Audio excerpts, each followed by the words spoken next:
रिश्तों में माफी मांगने से यह साबित नहीं होता कि हम गलत हैं और दूसरा सही। माफी का असली अर्थ है हम रिश्तों को निभाने की काबिलियत उनसे ज्यादा रखते हैं। ये अंदाज भी जिंदगी का आजमाना चाहिए। जब जंग हो अपनों से तो हार जाना चाहिए।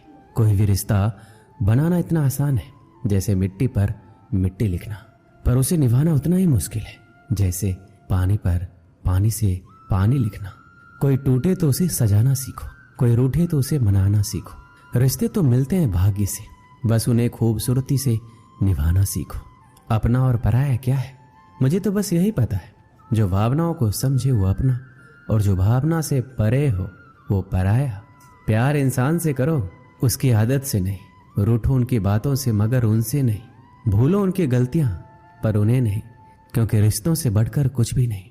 जो दूर रहकर भी पास हो वो अपना, और जो पास रहकर भी दूर हो वो पराया। एक चाहत होती है अपनों के साथ जीने की, वरना पता तो हमें भी है कि मरना अकेले ही है। 1 मिनट लगता है रिश्तों का मजाक उड़ाने में, और सारी उम्र बीत जाती है एक रिश्ते को बनाने में। मित्रता एवं रिश्तेदारी सम्मान की नहीं, भाव की भूखी होती है। बशर्ते लगाव दिल से होना चाहिए, दिमाग से नहीं। दुनिया का सबसे बेहतरीन रिश्ता वही होता है जहां एक हल्की सी मुस्कुराहट और छोटी सी माफी से जिंदगी दोबारा पहले जैसी हो जाती है। कुछ रिश्ते बस ऑनलाइन होते हैं, जो नेट बंद होते ही टूट जाते हैं। सख्त हाथों से भी फिसल जाती है कभी नाजुक उंगलियां।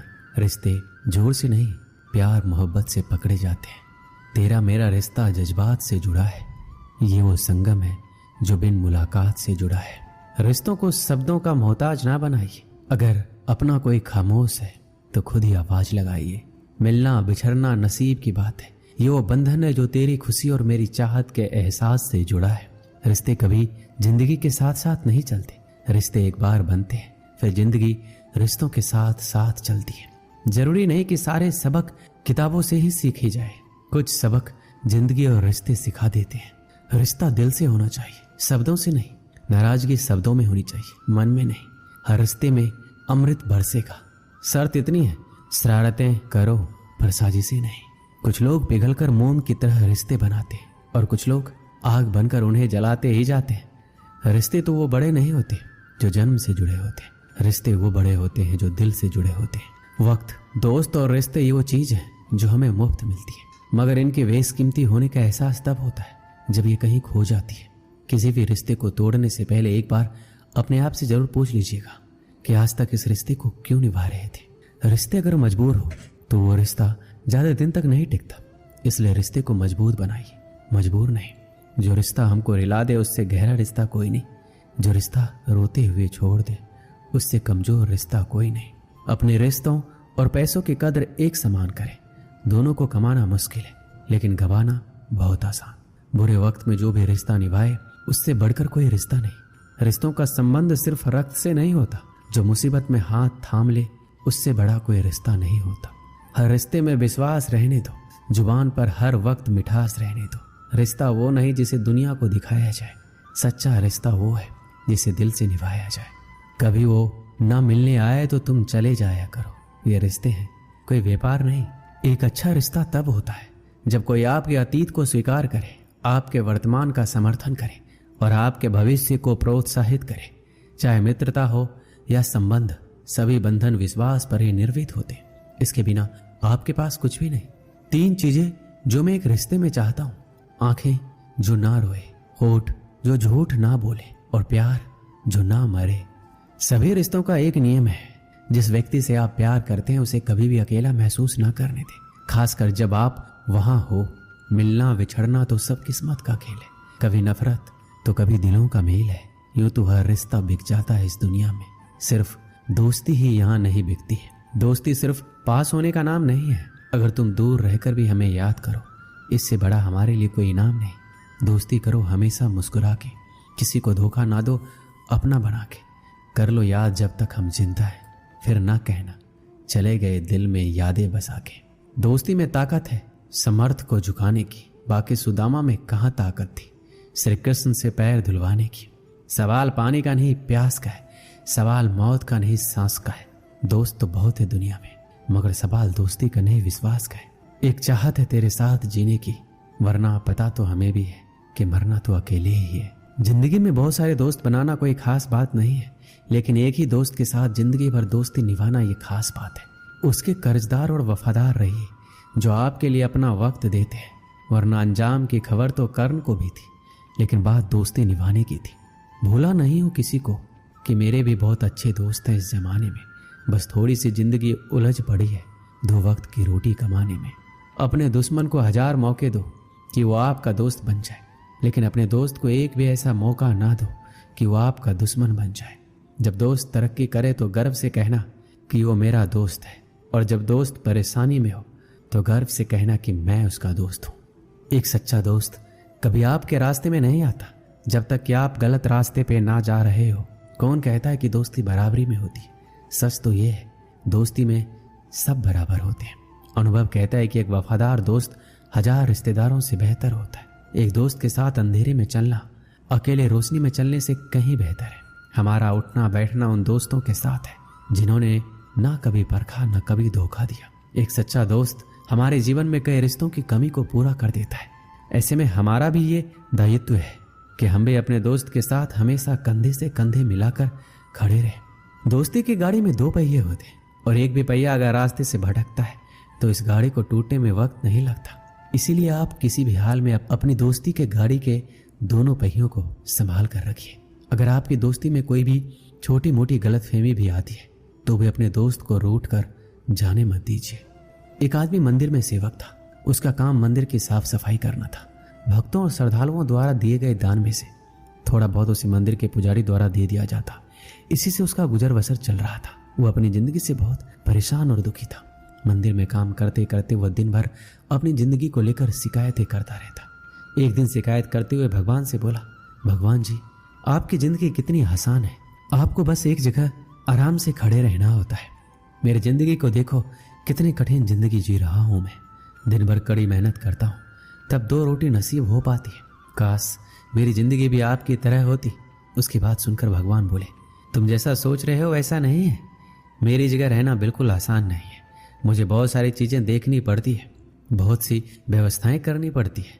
यह हर किसी के बस की बात नहीं है। मंदिर का सेवक बोला, भगवान जी, कैसी बात कर रहे हैं आप? आपका काम आसान ही तो है। आपकी तरह मैं भी दिन भर खड़े रह सकता हूँ, इसमें कौन सी बड़ी बात है? भगवान बोले, तुम नहीं कर पाओगे। इस काम में बहुत धैर्य की आवश्यकता पड़ती है। मंदिर का सेवक जिद करने लगा, मैं जरूर कर पाऊंगा। आप मुझे एक दिन अपनी जिंदगी जीने दीजिए। आप जैसा बताएंगे मैं वैसा ही करूंगा। उसकी जिद के आगे भगवान मान गए और बोले, ठीक है, आज पूरा दिन तुम मेरी जिंदगी जियो, मैं तुम्हारी जिंदगी जीता हूं, लेकिन मेरी जिंदगी जीने के लिए तुम्हें कुछ शर्तें माननी होगी। सेवक बोला, मैं हर शर्त मानने को तैयार हूं भगवान जी। ध्यान से सुनो, मंदिर में दिन भर बहुत से लोग आएंगे, तुमसे बहुत कुछ कहेंगे। कुछ तुम्हें अच्छा बोलेंगे, कुछ बुरा। तुम्हें हर किसी की बात चुपचाप एक जगह मूर्ति की तरह खड़े रहकर धैर्य के साथ सुननी है और उन पर कोई प्रतिक्रिया नहीं देनी है। सेवक मान गया। भगवान और उसने अपनी जिंदगी एक दिन के लिए आपस में बदल ली। सेवक भगवान की जगह मूर्ति बनकर खड़ा हो गया। भगवान मंदिर की साफ सफाई का काम निपटा कर वहां से चले गए। कुछ समय बीतने के बाद मंदिर में एक धनी व्यापारी आया। भगवान से प्रार्थना करते हुए बोला, भगवान जी, मैं एक नई फैक्ट्री डाल रहा हूँ, मुझे आशीर्वाद दीजिए कि ये फैक्ट्री अच्छी तरह से चले और मैं इससे अच्छा मुनाफा कमाऊं। प्रार्थना करने के बाद वह प्रणाम के लिए नीचे झुका तो उसका बटुआ गिर गया। जब वहां से जाने लगा तो भगवान की जगह खड़े मंदिर के सेवक का मन हुआ कि उसे बता दे उसका बटुआ गिर गया है, लेकिन शर्त के अनुसार उसे चुप रहना था, इसलिए वह कुछ नहीं बोला, खामोश खड़ा रहा।